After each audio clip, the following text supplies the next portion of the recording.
Students overdraft का meaning आपको clear हो गया होगा। तो स्टूडेंट्स नेक्स्ट पॉइंट आ जाता है cash credit. Under this arrangement the borrower is allowed to withdraw up to certain limit against security. तो स्टूडेंट्स जो कैश क्रेडिट होता है, कोई हमने उधार मतलब लिया है बैंक से, कोई पैसा है, उससे कोई सिक्योरिटी हमने गिरवी रखाई है, तो वो हमारा क्या होता है, कैश क्रेडिट। तो स्टूडेंट्स आगे आ जाता है short medium long term loan. जैसे आपको short medium long term loan मतलब कुछ जैसे शॉर्ट पीरियड है, जैसे आपका 0 से लेकर 6 मंथ तक, फिर आपका मीडियम टर्म 6 महीने से लेकर 3 साल तक, और लॉन्ग टर्म इससे ज़्यादा आ जाता है। तो ये सारे लोन्स हो जाते हैं जो जिसमें क्या है, एक्सपायरी डेट होने के बाद हमें वो लोन क्या करना पड़ता है, चुकाना पड़ता है।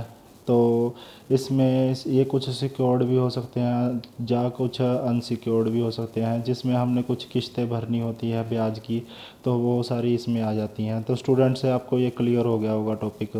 तो स्टूडेंट्स नेक्स्ट टॉपिक आ जाता है हमारा कि types of digital payment, electronic function of bank, E banking. तो स्टूडेंट्स ये वाला टॉपिक ध्यान से समझिए।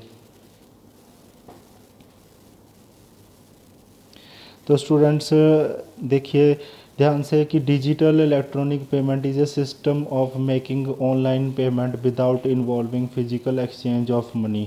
मतलब डिजिटल पेमेंट में क्या होता है कि हमें मतलब सीधा ऑनलाइन ही पेमेंट करनी होती है, तो इसमें फ़िज़िकल एग्जिस्टेंस नहीं होती। तो ये हमारी डिजिटल पेमेंट वाला पॉइंट आ जाता है, इसे हम ई बैंकिंग भी बोलते हैं। तो डिजिटल पेमेंट वाला तो हम आज भी मतलब इसका यूज़ कर रहे हैं। तो अब और सारे इसमें बेनिफिट्स क्या होते हैं कि पहला पॉइंट देखो क्या है, डिजिटल पेमेंट एंड ट्रांसपेरेंसी। देखो students, with e banking there is possible of digital payment, it promotes transparency in financial statement.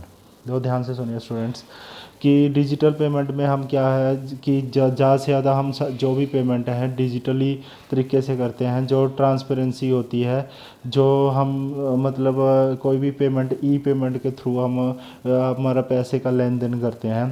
24 hours services, e banking provide 24 hour service, 365 दिन मतलब हमें ये सर्विसेज देते हैं बैंक।